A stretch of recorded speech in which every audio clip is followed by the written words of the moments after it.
ఎవరు ఆయన? మేకపాటి రాజగోపాల్ రెడ్డి.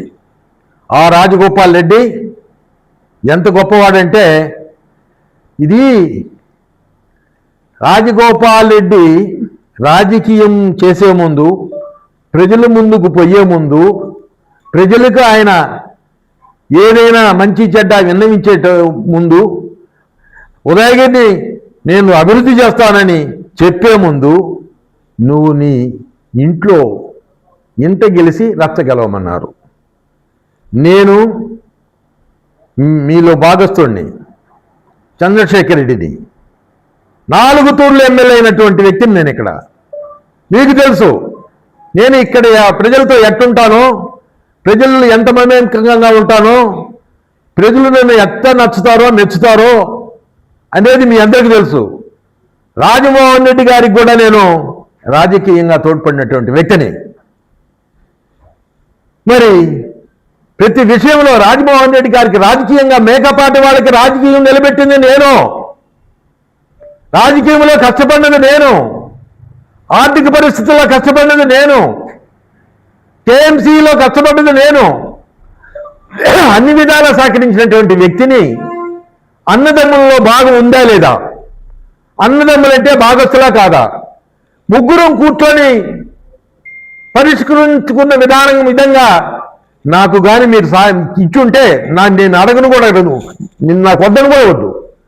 ముగ్గురం కూర్చొని మాట్లాడుకున్న విధంగా నాకు పరిష్కారం చేయలేదు కాబట్టే ఈరోజు నేను అడుగుతున్నాను. అబద్ధాలు మాట్లాడుతున్నారు మీరు, చెప్పేవాళ్ళ దగ్గర అబద్ధాలు చెప్తున్నారు. ఎక్కడన్నా ఎవరన్నా అడిగితే ఏందయ్యా ఆయనకి ఇయ్యొద్దని అడిగితే ఆయన ఎత్తుకుపోయినాడని చెప్తున్నాడు ఆయన రాజమోహన్ రెడ్డి గారు. నాకు నువ్వు చెప్పిన విధంగా మన ముగ్గురం కూర్చున్న పరిష్కారం చేసుకున్న విధంగా ₹1 పంచలా, నాకు ₹1 భాగం ఇలా ఏదో కూలోడికి ఇచ్చిన దాన ధర్మాలు చేసినట్టు ఇచ్చినారే కానీ అది కూడా నాకు ఖర్చుగా మీ కొరకే ఖర్చు పెట్టాను నేను. రాజకీయంలో కానీ దేనిలోనైనా నేను పెద్దోళ్ళతో నాకు మిమ్మల్ని గురించి నేను పోట్లాడినాను. మేకపాటి వాళ్ళంటే అబ్బా అనిపించి పోట్లాడినటువంటి వ్యక్తిని నేను. సిగ్గు సర్వం లేకుండా ఎవరు మాటలంటే వాళ్ళు మాట్లాడి మీరు నాకు అన్యాయం చేస్తారా? నాకు మీరు ₹1 భాగం ఇలా రాండి. మీకు ధైర్యము దమ్ము ఉంటే రేపు ఉదయగిరిలోనే కూర్చుందాం, ఉదయగిరి బస్ స్టాండ్లోనే చెప్తాను నేను. రేపు అన్నీ నాకేమేమి ఇచ్చినారో మీరు నాకు చెప్పండి, నేను దానికి ఆన్సర్ చేస్తాను. అది నేను మన మధ్య ముగ్గురం మాట్లాడుకున్న విధంగా ₹10 తక్కువ చేసేనా ఈమెని కూడా అడిగినాను. మీకు మీ దగ్గరకు వచ్చే వాళ్ళకి కూడా చెప్పాను, నాకు ఏదో ఒకటి తక్కువ చేసి నా భాగం నాకు ఇప్పించండి అని. నాకు ఇవ్వకుండా ఇచ్చినాయని చెప్తారా? మీరు పెద్ద మనుషులు అవుతారా? రాజమోహన్ రెడ్డి గారు నన్ను అడిగేవాడు, రాజారెడ్డి ఏందన్నా ఇంత మేము కలిసిమెలిసి ఉన్నప్పుడు అన్న మనకు అన్యాయం చేస్తాడన్నా, అన్యాయం జరుగుద్దన్నా మనకు అని అంటుంటే, అన్న అట్ట చేసేవాడు కాదులేయా, రాజమోహన్ అన్న అట్ట చేయలేయా అని మనమేమంత కలతపడ అక్కర్లేదులేయా, అనుమానపడిన అక్కర్లేదయా అని చెప్పినటువంటి వ్యక్తిని నువ్వు నాకు అన్యాయం చేస్తావంటాయా? రాజమోహన్ రెడ్డి గారు మీరు చెప్పిన మాట ప్రకారం నాకు బాగా పరిష్కారం చేయలేదు. నేను ఎక్కడైనా దేనికాడికి ఏ దేవుడి కాడికైనా వస్తా, ఏ దేవుడి దగ్గర వచ్చైనా పలుకుతాను. రాజారెడ్డి మీరిద్దరు వచ్చి మరి వెంకటేశ్వర స్వామి కాడికి పోతాడా, నాకు మొత్తం పరిష్కారం చేసినారేమో, మరి నాకు చేయలేదని నేను దేవుడి కాడనే నేను చెప్తాను. మీరు చేసినారని చెప్తురు రండి. నాకు పరిష్కారం చేయకుండా చెప్పుడు మాటలిని నేను మీలో భాగస్తుడు కదా, నాకు బాగా వాళ్ళు ఉండవా? అన్నదమ్ముల భాగాలు ఎవరుకుంటే పల్లెటూరులో ఉంటుందే, ఎవరైనా పంచుకుంటారే, చిన్న ఫ్యామిలీస్ కూడా బాగా పరిష్కారం చేసుకుంటారు. మీరు ఇంత మొగోళ్ళు ఇన్ని రాజకీయం చేసినాడు, ఆయన 5 తూర్లు ఎంపీ, ఈయన ఒక పెద్ద కాంట్రాక్టరు, ఇంకా ఈయన కొడుకులు ఓని ఉన్నారు, అందరూ మాకు 10,000 కోట్లు ఉన్నాయి, 20,000 కోట్లు ఉన్నాయని మీరే చెప్పుకుంటున్నారే. నాకు ఏమి కోట్లు ఉన్నాయి? నేను ఏం తప్పు చేసినాను? నేను చేసిన తప్పు ఎవరు చేయలేదా? అంటే రాజకీయాలలో ఎవరికి లేరా 2 భార్యలు?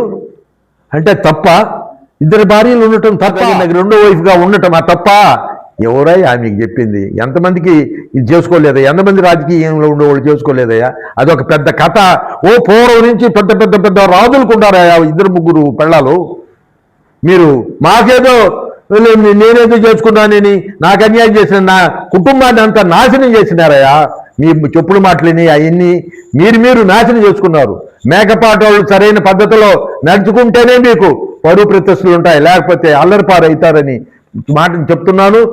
ఈరోజు చంద్రబాబు నాయుడిని మళ్ళా చెప్తున్నాను, చంద్రబాబు నాయుడు గారిని మరి ఎక్కడన్నా కానీ తప్పుడు భాష మాట్లాడితే ఒప్పుకునే ప్రశ్న ఏంది?